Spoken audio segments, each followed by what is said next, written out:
ದ್ವಿತೀಯ PUC ಅರ್ಥಶಾಸ್ತ್ರದ ತರಗತಿಗೆ ತಮಗೆಲ್ಲರಿಗೂ ಸ್ವಾಗತ. ಇವತ್ತಿನ ಈ ಒಂದು ವಿಡಿಯೋದಲ್ಲಿ ದ್ವಿತೀಯ PUCಯ ಸೂಕ್ಷ್ಮ ಅರ್ಥಶಾಸ್ತ್ರದ 5ನೇ ಅಧ್ಯಾಯವಾದ ಪರಿಪೂರ್ಣ ಪೈಪೋಟಿಯಲ್ಲಿ ಉದ್ಯಮ ಘಟಕದ ಸಿದ್ಧಾಂತ, ಈ ಅಧ್ಯಾಯದಲ್ಲಿ ಬರುವಂಥ ಒಂದು 6 ಅಂಕದ ಪ್ರಶ್ನೆಯ ಬಗ್ಗೆ ಇಂದು ನಾವು ಸಂಕ್ಷಿಪ್ತವಾಗಿ ಚರ್ಚೆಯನ್ನು ಮಾಡೋಣ. ಪ್ರಶ್ನೆ ಹೀಗಿದೆ: ಪರಿಪೂರ್ಣ ಪೈಪೋಟಿ ಮಾರುಕಟ್ಟೆಯಲ್ಲಿ ಬೇಡಿಕೆ ಮತ್ತು ಪೂರೈಕೆಯ ಏಕಕಾಲದ ಪಲ್ಲಟಗಳನ್ನು ರೇಖಾಚಿತ್ರದೊಂದಿಗೆ ವಿವರಿಸಿ ಅಂತ. ಪರಿಪೂರ್ಣ ಪೈಪೋಟಿ ಮಾರುಕಟ್ಟೆಯಲ್ಲಿ ಬೇಡಿಕೆ ಮತ್ತು ಪೂರೈಕೆಯ ಏಕಕಾಲದ ಪಲ್ಲಟಗಳನ್ನು ರೇಖಾಚಿತ್ರದೊಂದಿಗೆ ವಿವರಿಸಿ ಅಂತ ಇದೆ. ಉತ್ತರ: ಇಲ್ಲಿ ನಮಗೆ ಬೇಡಿಕೆ ಮತ್ತು ಪೂರೈಕೆ ರೇಖೆಗಳೆರಡು ಏಕಕಾಲಕ್ಕೆ ಪಲ್ಲಟನಗೊಂಡರೆ ಏನಾಗುತ್ತೆ? ಏಕಕಾಲಿಕ ಪಲ್ಲಟನಗಳು 4 ಸಂಭವನೀಯ ವಿಧಾನಗಳಲ್ಲಿ ಅವುಗಳು ಸಂಭವಿಸಬಹುದು. ಅವುಗಳೆಂದರೆ, ಮೊದಲನೆಯದಾಗಿ ಬೇಡಿಕೆ ರೇಖೆ ಎಡಗಡೆಗೆ ಮತ್ತು ಪೂರೈಕೆ ರೇಖೆ ಎಡಗಡೆಗೆ ಪಲ್ಲಟನಗೊಳ್ಳುವುದು. ಅಂದರೆ ಬೇಡಿಕೆ ರೇಖೆ ಮತ್ತು ಪೂರೈಕೆ ರೇಖೆ ಎರಡೂ ರೇಖೆಗಳು ಎಡಗಡೆಗೆ ಪಲ್ಲಟನಗೊಳ್ಳುವುದು. ನಂತರ ಬೇಡಿಕೆ ರೇಖೆ ಬಲಗಡೆಗೆ, ಪೂರೈಕೆ ರೇಖೆ ಬಲಗಡೆಗೆ ಪಲ್ಲಟನಗೊಳ್ಳುವುದು. ಅಂದರೆ ಬೇಡಿಕೆ ಮತ್ತು ಪೂರೈಕೆ ರೇಖೆಗಳೆರಡು ಬಲಗಡೆಗೆ ಪಲ್ಲಟನಗೊಂಡಾಗ, ನಂತರ ಬೇಡಿಕೆ ರೇಖೆ ಎಡಗಡೆಗೆ ಮತ್ತು ಪೂರೈಕೆ ರೇಖೆ ಬಲಗಡೆಗೆ ಪಲ್ಲಟನಗೊಳ್ಳುವುದು. ನಂತರ 4ನೇದು ಬೇಡಿಕೆ ರೇಖೆ ಬಲಗಡೆಗೆ ಮತ್ತು ಪೂರೈಕೆ ರೇಖೆ ಎಡಗಡೆಗೆ ಪಲ್ಲಟನಗೊಳ್ಳುವುದು. ಹೀಗೆ 4 ವಿಧಾನಗಳಲ್ಲಿ ಬೇಡಿಕೆ ಮತ್ತು ಪೂರೈಕೆ ರೇಖೆಗಳು ಏಕಕಾಲದಲ್ಲಿ ಪಲ್ಲಟನಗೊಳ್ಳಬಹುದು. ಈ ಎರಡೂ ರೇಖೆಗಳು ಏಕಕಾಲದಲ್ಲಿ ಎಡಗಡೆಗೆ ಪಲ್ಲಟನಗೊಂಡಾಗ ಅಥವಾ ಬಲಗಡೆಗೆ ಪಲ್ಲಟನಗೊಂಡಾಗ, ಅಥವಾ ಒಂದು ರೇಖೆ ಎಡಕ್ಕೆ ಮತ್ತೊಂದು ರೇಖೆ ಬಲಗಡೆಗೆ ಪಲ್ಲಟನಗೊಂಡಾಗ ಬೇಡಿಕೆ ಮತ್ತು ಪೂರೈಕೆ ಪ್ರಮಾಣದಲ್ಲಿ ಏನು ಬದಲಾವಣೆಗಳಾಗ್ತವೆ ಮತ್ತು ಆ ಒಂದು ಸರಕಿನ ಬೆಲೆಯಲ್ಲಿ ಏನು ಬದಲಾವಣೆಗಳಾಗ್ತವೆ ಅನ್ನೋದನ್ನು ನಾವೊಂದು ಚಿಕ್ಕ ಒಂದು ಕೋಷ್ಟಕದ ಮೂಲಕ ತಿಳಿದುಕೊಳ್ಳೋಣ. ಕೋಷ್ಟಕ ಹೀಗಿದೆ. ನಾವು ಮೊದಲನೆಯ ಕಂಬ ಸಾಲಿನಲ್ಲಿ ಬೇಡಿಕೆಯ ಪಲ್ಲಟನಗಳನ್ನು ತೋರಿಸೋಣ. 2ನೆಯ ಕಂಬ ಸಾಲಿನಲ್ಲಿ ಪೂರೈಕೆಯ ಪಲ್ಲಟಗಳನ್ನು ತೋರಿಸೋಣ. ನಂತರ 3ನೆಯ ಕಂಬ ಸಾಲಿನಲ್ಲಿ ಬೇಡಿಕೆ ಮತ್ತು ಪೂರೈಕೆ ಪ್ರಮಾಣಗಳನ್ನು ತೋರಿಸೋಣ. ನಂತರ 4ನೆಯ ಕಂಬ ಸಾಲಿನಲ್ಲಿ ಬೆಲೆಯನ್ನು ತೋರಿಸೋಣ. ಮೊದಲನೆಯದಾಗಿ ಬೇಡಿಕೆ ರೇಖೆ ಎಡಗಡೆಗೆ ಮತ್ತು ಪೂರೈಕೆ ರೇಖೆಯು ಸಹಿತ ಎಡಗಡೆಗೆ, ಈ ಎರಡೂ ರೇಖೆಗಳು ಎಡಗಡೆಗೆ ಪಲ್ಲಟನಗೊಂಡರೆ ಆವಾಗ ಬೇಡಿಕೆ ಮತ್ತು ಪೂರೈಕೆಯ ಪ್ರಮಾಣ ಏನಾಗುತ್ತೆ? ಕಡಿಮೆಯಾಗುತ್ತದೆ. ಅಂದರೆ ಬೇಡಿಕೆ ಮತ್ತು ಪೂರೈಕೆ ಎರಡೂ ರೇಖೆಗಳು ಏಕಕಾಲದಲ್ಲಿ ಎಡಗಡೆಗೆ ಪಲ್ಲಟನಗೊಂಡ್ರೆ ಅಲ್ಲಿ ಪ್ರಮಾಣ ಕಡಿಮೆಯಾಗುತ್ತೆ. ಬೆಲೆ ಏನಾಗುತ್ತೆ? ಹೆಚ್ಚಾಗಬಹುದು ಅಥವಾ ಕಡಿಮೆಯಾಗಬಹುದು, ಇಲ್ಲವೇ ಬದಲಾವಣೆಯಾಗಿದೆ ಉಳಿಯಬಹುದು. ಇದನ್ನು ನಾವು ಒಂದು ರೇಖಾಚಿತ್ರದಲ್ಲಿ ನೋಡೋಣ. ಅಂದರೆ ಬೇಡಿಕೆ ಮತ್ತು ಪೂರೈಕೆ ಎರಡೂ ರೇಖೆಗಳು ತಮ್ಮ ಮೂಲ ಸ್ಥಳದಿಂದ ಎಡಗಡೆಗೆ ಪಲ್ಲಟನಗೊಂಡಾಗ ಪ್ರಮಾಣ ಕಡಿಮೆಯಾಗುತ್ತೋ ಅಥವಾ ಇಲ್ಲ ಅನ್ನೋದನ್ನು ನಾವು ಒಂದು ರೇಖಾಚಿತ್ರದ ಮೂಲಕ ತಿಳಿದುಕೊಳ್ಳೋಣ. ಈ ಒಂದು ರೇಖಾಚಿತ್ರದಲ್ಲಿ ನಾವು O ಮತ್ತು X ಅಕ್ಷದಲ್ಲಿ ಬೇಡಿಕೆ ಮತ್ತು ಪೂರೈಕೆಯ ಪ್ರಮಾಣವನ್ನು ಮಾಪನ ಮಾಡೋಣ. O ಮತ್ತು Y ಅಕ್ಷದಲ್ಲಿ ಬೆಲೆಯನ್ನು ಮಾಪನ ಮಾಡೋಣ. ಇಲ್ಲಿ SS1 ಇದು ಮೊದಲನೆಯ ಪೂರೈಕೆ ರೇಖೆಯಾಗಿದೆ. DD1 ಇದು ಮೊದಲನೆಯ ಬೇಡಿಕೆ ರೇಖೆಯಾಗಿದೆ. ಈ ಎರಡೂ ರೇಖೆಗಳು ಎಲ್ಲಿ ಛೇದಿಸ್ತಾವೋ ಅಲ್ಲಿ ಸಮತೋಲನ ಬೆಲೆ ಮತ್ತು ಪ್ರಮಾಣ ನಿರ್ಧಾರ ಆಗುತ್ತೆ. ಈ SS1 ಮತ್ತು DD1 ರೇಖೆಗಳು ಈ ಬಿಂದುವಿನಲ್ಲಿ ಛೇದಿಸಿದ್ದಾವೆ. ಅದಕ್ಕನುಗುಣವಾಗಿ ಬೆಲೆ P ದಷ್ಟು ನಿರ್ಧಾರವಾಗಿದೆ. ಪ್ರಮಾಣ Q1 ದಷ್ಟು ಇದೆ. ಇದಕ್ಕೆ ಬೇಕಾದ್ರೆ ನಮ್ಗೆ ಒಂದು ಅರ್ಥ ಆಗಲಿ ಅನ್ನೋ ಉದ್ದೇಶಕ್ಕೆ ನಾವೊಂದು ನಂಬರ್ ಕೂಡ ತಗೊಳ್ಳೋಣ. P ಅಂದರೆ ಒಂದು 5 ರೂಪಾಯಿ ಅಂತ ತಗೊಳ್ಳಿ. 5 ರೂಪಾಯಿ ಬೆಲೆ ನಿರ್ಧಾರ ಆಗಿದೆ. ಪ್ರಮಾಣ 100ರಷ್ಟು ಇದೆ. ನಂತರ ಅಂದರೆ 5 ರೂಪಾಯಿ ಬೆಲೆ ಇದ್ದಾಗ ಬೇಡಿಕೆ ಮತ್ತು ಪೂರೈಕೆಯ ಪ್ರಮಾಣಗಳು 100 ಇದ್ದಾವೆ. ಅಂದರೆ ಬೇಡಿಕೆನೂ 100 ಇದೆ, ಪೂರೈಕೆ 100 ಇದೆ. ಈಗ ಪೂರೈಕೆ ರೇಖೆ ಏನಾಗುತ್ತೆ, ತನ್ನ ಮೂಲ ಸ್ಥಳದಿಂದ ಎಡಗಡೆಗೆ ವರ್ಗಾವಣೆ ಆಗುತ್ತೆ. ಅದಕ್ಕೆ ನಾವು SS2 ಅಂತ ಕರೆಯೋಣ. ಬೇಡಿಕೆ ರೇಖೆಯು ಸಹಿತ ತನ್ನ ಮೂಲ ಸ್ಥಳದಿಂದ ಎಡಗಡೆಗೆ ವರ್ಗಾವಣೆ ಆಗುತ್ತೆ. ಆ ಒಂದು ಹೊಸ ರೇಖೆಗೆ ನಾವು DD2 ಅಂತ ಕರೆಯೋಣ. ಇವಾಗ ಹೊಸ ಪೂರೈಕೆ ರೇಖೆ ಮತ್ತು ಹೊಸ ಬೇಡಿಕೆ ರೇಖೆಗಳು ಎಲ್ಲಿ ಛೇದಿಸ್ತಾವೋ ಅಲ್ಲಿ ಮತ್ತೆ ಹೊಸ ಸಮತೋಲನ ಬಿಂದು ನಿರ್ಧಾರ ಆಗುತ್ತೆ. ಅದಕ್ಕೆ ನಾವು ಎಲ್ಲಿ ಛೇದಿಸಿದ್ದೇವೆ ಅದಕ್ಕೊಂದು F ಅಂತ ಕರೆಯೋಣ. F ಬಿಂದುವಿನಲ್ಲಿ SS2 DD2 ಎರಡೂ ರೇಖೆಗಳು F ಬಿಂದುವಿನಲ್ಲಿ ಛೇದಿಸಿದ್ದಾವೆ. ಆವಾಗ F ಬಿಂದುವಿಗೆ ಅನುಗುಣವಾಗಿ ಪ್ರಮಾಣ ಏನಾಯಿತು, 100ಕ್ಕಿಂತ ಕಡಿಮೆಯಾಯಿತು. ಒಂದು 70 ಅಂದ್ಕೊಳ್ಳಿ. ಏನಾಯಿತು, ಪೂರೈಕೆ ರೇಖೆ ಎಡಗಡೆಗೆ ಪಲ್ಲಟನಗೊಂಡಾಗ, ಬೇಡಿಕೆ ರೇಖೆ ಎಡಗಡೆಗೆ ಪಲ್ಲಟನಗೊಂಡಾಗ ಪ್ರಮಾಣ 100 ಇರೋದೇನಾಯಿತು, 70 ಆಯಿತು. ಅಂದರೆ ಪ್ರಮಾಣ ಕಡಿಮೆಯಾಯಿತು. ಬೆಲೆ ಮೊದಲಿನಷ್ಟೇ ಇದೆ ಅಥವಾ 5 ರೂಪಾಯಿಗಿಂತಲೂ ಜಾಸ್ತಿನೇ ಆಗಬಹುದು. ಅಂದರೆ ಮೇಲುಗಡೆ ಇದೆಯಲ್ಲ ಇಲ್ಲಿನೂ ಬರ್ಬೋದು, ಅಥವಾ 5 ರೂಪಾಯಿಗಿಂತ ಕೆಳಗಡೆ ಆದರೂ ಉಳಿಬಹುದು, ಅಥವಾ ಯಾವುದೇ ಬದಲಾವಣೆ ಆಗದೆ ಅಲ್ಲೇ ಸ್ಥಿರವಾಗಿಯೇ ಬೆಲೆ ಉಳಿಬಹುದು. ಇದು ಬೇಡಿಕೆ ಮತ್ತು ಪೂರೈಕೆ ರೇಖೆಗಳು ಎರಡು ಏಕಕಾಲದಲ್ಲಿ ಎಡಗಡೆಗೆ ಪಲ್ಲಟನಗೊಂಡಾಗ ಪ್ರಮಾಣ ಕಡಿಮೆಯಾಗುತ್ತೆ, ಬೆಲೆ ಹೆಚ್ಚಾಗಬಹುದು, ಕಡಿಮೆಯಾಗಬಹುದು, ಇಲ್ಲವೇ ಬದಲಾವಣೆಯಾಗದೆ ಉಳಿಬಹುದು. ನಂತರ ಎರಡನೇ ಪಾಯಿಂಟು, ಬೇಡಿಕೆ ರೇಖೆ ಬಲಗಡೆಗೆ, ಪೂರೈಕೆ ರೇಖೆ ಬಲಗಡೆಗೆ. ಅಂದರೆ ಬೇಡಿಕೆ ಮತ್ತು ಪೂರೈಕೆ ಈ ಎರಡೂ ರೇಖೆಗಳು ಬಲಗಡೆಗೆ ಪಲ್ಲಟನಗೊಂಡರೆ ಆವಾಗ ಬೇಡಿಕೆ ಮತ್ತು ಪೂರೈಕೆಯ ಪ್ರಮಾಣ ಹೆಚ್ಚಾಗುತ್ತದೆ. ಬೆಲೆ ಏನಾಗುತ್ತೆ ಅಂದರೆ ಹೆಚ್ಚಾಗಬಹುದು ಅಥವಾ ಕಡಿಮೆಯಾಗಬಹುದು, ಇಲ್ಲವೇ ಬದಲಾಗದೆ ಉಳಿಯಬಹುದು. ಅಂದರೆ ಬೇಡಿಕೆ ರೇಖೆ ಮತ್ತು ಪೂರೈಕೆ ರೇಖೆಗಳು ಏಕಕಾಲದಲ್ಲಿ ಬಲಗಡೆಗೆ ಪಲ್ಲಟನಗೊಂಡ್ರೆ ಬೇಡಿಕೆ ಮತ್ತು ಪೂರೈಕೆಗಳ ಪ್ರಮಾಣ ಏನಾಗುತ್ತೆ, ಹೆಚ್ಚಾಗುತ್ತೆ. ಬೆಲೆ ಈ ಹಿಂದಿನಂತೆಯೇ ಹೆಚ್ಚನ ಆಗಬಹುದು ಅಥವಾ ಕಡಿಮೆಯಾದರೂ ಆಗಬಹುದು, ಇಲ್ಲವೇ ಯಾವುದೇ ಬದಲಾವಣೆ ಆಗದೆ ಉಳಿಬಹುದು. ಇದನ್ನು ಸಹಿತ ನಾವು ಒಂದು ರೇಖಾಚಿತ್ರದಲ್ಲಿ ನೋಡೋಣ. O ಮತ್ತು X ಅಕ್ಷದಲ್ಲಿ ನಾವು ಪ್ರಮಾಣವನ್ನು ಮಾಪನ ಮಾಡೋಣ. ಬೇಡಿಕೆ ಮತ್ತು ಪೂರೈಕೆಗಳ ಪ್ರಮಾಣ. O ಮತ್ತು Y ಬೆಲೆಯನ್ನು ಮಾಪನ ಮಾಡೋಣ. SS1 ಇದು ಮೊದಲನೆಯ ಪೂರೈಕೆ ರೇಖೆ, DD1 ಇದು ಮೊದಲನೆಯ ಬೇಡಿಕೆ ರೇಖೆ.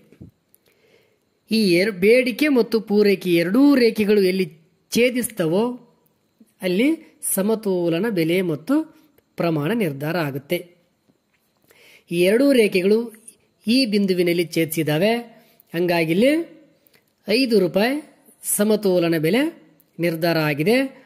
ಪ್ರಮಾಣ ಒಂದು 70 ರೂಪಾಯಿ ಇದೆ, 70 ಇದೆ ಅಂದ್ಕೊಳ್ಳಿ. ಬೆಲೆ 5 ರೂಪಾಯಿ ಇದೆ, ಪ್ರಮಾಣ 70 ಇದೆ, ಪೂರೈಕೆಯೂ 70 ಇದೆ, ಬೇಡಿಕೆಯೂ 70 ಇದೆ. ಯಾಕೆಂದರೆ ಆ ಎರಡೂ ರೇಖೆಗಳು ಈ ಬಿಂದುವಿನಲ್ಲಿ ಛೇದಿಸಿರೋದ್ರಿಂದ ಇದಕ್ಕೆ ನಾವು 5 ರೂಪಾಯಿಗೆ ಸಮತೋಲನ ಬೆಲೆ ಅಂತ ಕರಿತೇವೆ, ಈ 70 ರೂಪಾಯಿಗೆ ಸಮತೋಲನ ಪ್ರಮಾಣ ಅಂತ ಕರೆಯೋದು. ನಂತರ ಬೇಡಿಕೆ ರೇಖೆ ತನ್ನ ಮೂಲ ಸ್ಥಳದಿಂದ ಬಲಗಡೆಗೆ ಪಲ್ಲಟನಗೊಳ್ಳುತ್ತೆ ಅಂದ್ಕೊಳ್ಳಿ. ತನ್ನ ಮೂಲ ಸ್ಥಳದಿಂದ ಬಲಗಡೆಗೆ ಪಲ್ಲಟನಗೊಳ್ಳುತ್ತೆ. ಪೂರೈಕೆ ರೇಖೆಯು ಸಹಿತ ತನ್ನ ಮೂಲ ಸ್ಥಳದಿಂದ ಬಲಗಡೆಗೆ ಪಲ್ಲಟನಗೊಳ್ಳುತ್ತೆ. ಈ ಎರಡೂ ರೇಖೆಗಳು ಬಲಗಡೆಗೆ ಪಲ್ಲಟನಗೊಂಡಾಗ ಮತ್ತೆ ಹೊಸ ಸಮತೋಲನ ಬಿಂದು ನಿರ್ಧಾರ ಆಗುತ್ತೆ. ಅಂದರೆ ಈ ಬಲಗಡೆಗೆ ಪಲ್ಲಟನಗೊಂಡಂಥ ಪೂರೈಕೆ ರೇಖೆಗೆ ನಾವು SS2 ಅಂತ ಕರೆಯೋಣ. ಹೊಸ ಬೇಡಿಕೆ ರೇಖೆಗೆ ನಾವು DD2 ಅಂತ ಕರೆಯೋಣ.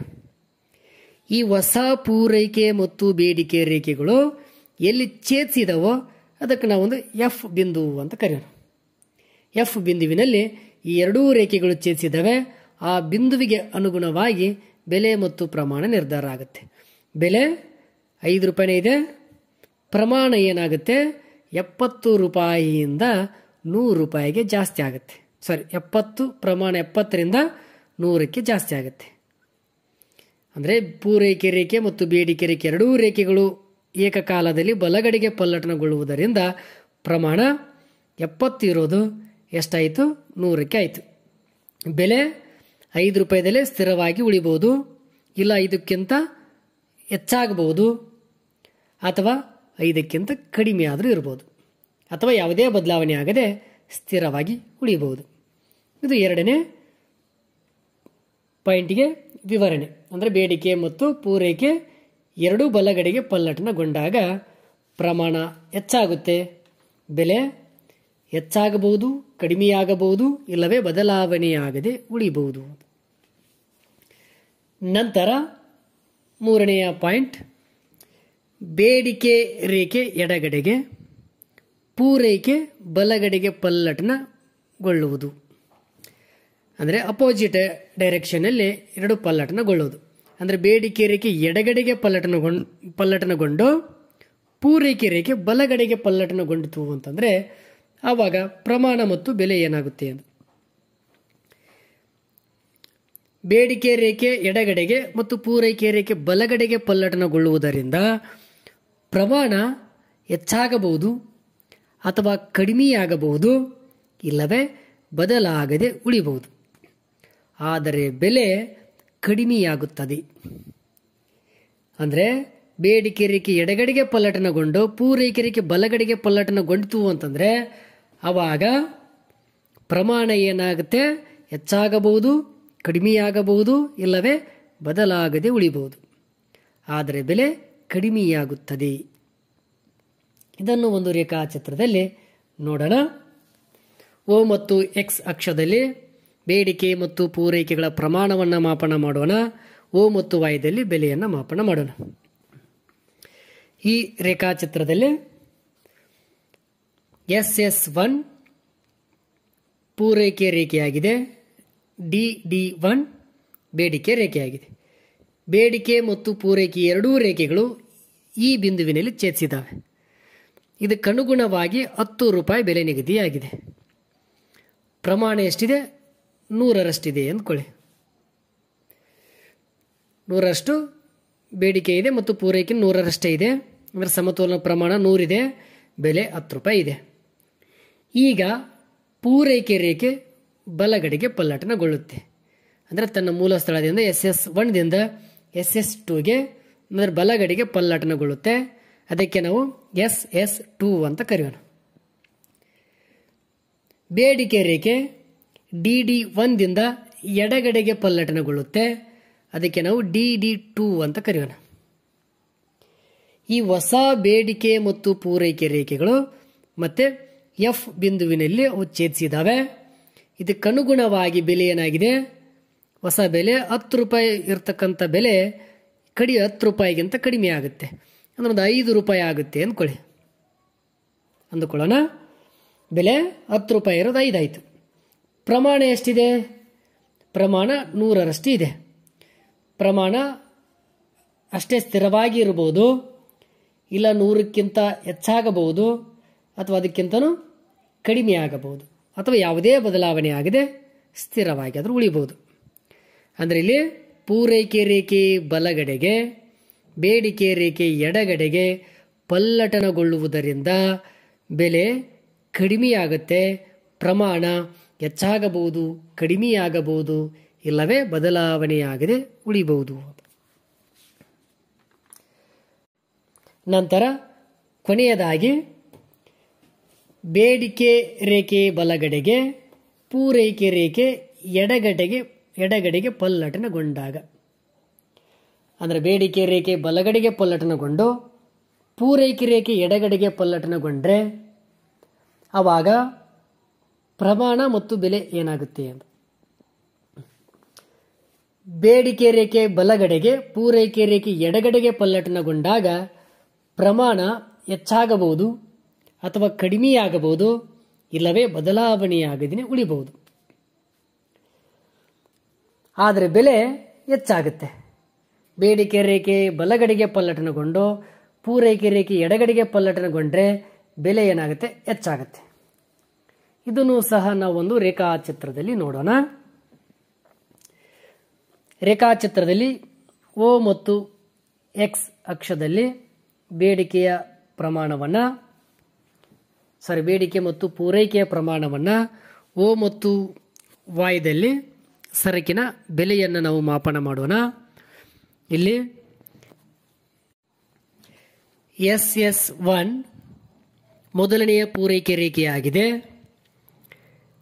DD1 ಮೊದಲನೆಯ ಬೇಡಿಕೆ ರೇಖೆಯಾಗಿದೆ. ಈ ಎರಡೂ ರೇಖೆಗಳು ಈ ಬಿಂದುವಿನಲ್ಲಿ ಛೇದಿಸಿದ್ದಾವೆ. ಹಾಗಾಗಿ ಈ ಬಿಂದುವಿಗೆ ಅನುಗುಣವಾಗಿ ₹5 ಬೆಲೆ ನಿಗದಿಯಾಗಿದೆ. ಪ್ರಮಾಣ 100ರಷ್ಟು ಇದೆ ಎಂದುಕೊಳ್ಳೋಣ.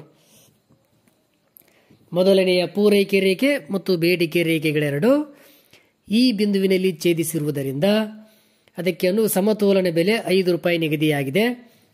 ಸಮತೋಲನ ಪ್ರಮಾಣ 100ರಷ್ಟು ಇದೆ. ನಂತರ ಪೂರೈಕೆ ರೇಖೆ ಎಡಗಡೆಗೆ ಪಲ್ಲಟನಗೊಳ್ಳುತ್ತೆ, ಬೇಡಿಕೆ ರೇಖೆ ಬಲಗಡೆಗೆ ಪಲ್ಲಟನಗೊಳ್ಳುತ್ತದೆ ಎಂದುಕೊಳ್ಳೋಣ.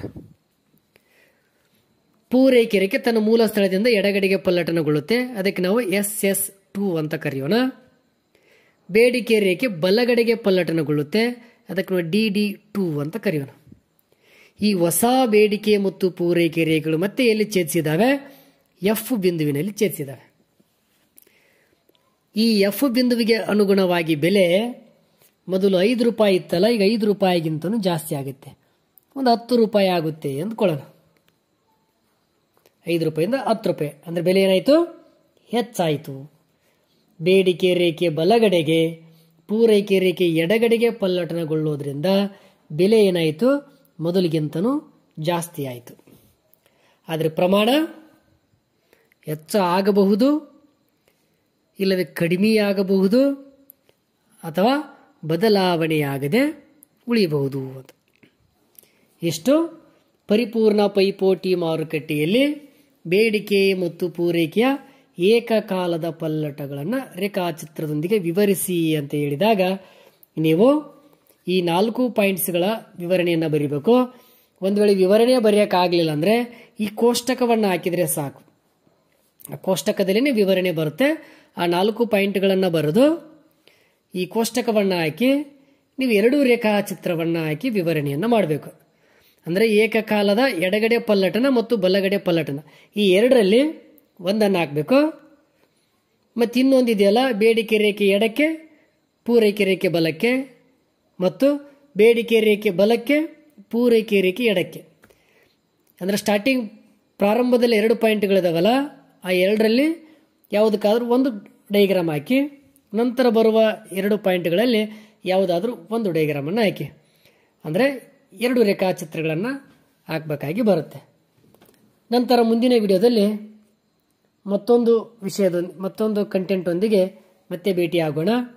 ಈ ವಿಡಿಯೋ ನಿಮಗೆ ಇಷ್ಟವಾದರೆ ನಿಮ್ಮ ಎಲ್ಲ ಸ್ನೇಹಿತರಿಗೂ ಸಹಿತ ಇದನ್ನು ಶೇರ್ ಮಾಡಿರಿ. ನಿಮ್ಮ ಅಭಿಪ್ರಾಯಗಳನ್ನು, ಅನಿಸಿಕೆಗಳನ್ನು ಕಾಮೆಂಟ್ ಬಾಕ್ಸಲ್ಲಿ ತಿಳಿಸಿ. ನಂತರದ ವಿಡಿಯೋದೊಂದಿಗೆ ಮತ್ತೆ ಭೇಟಿಯಾಗೋಣ. ಧನ್ಯವಾದಗಳು.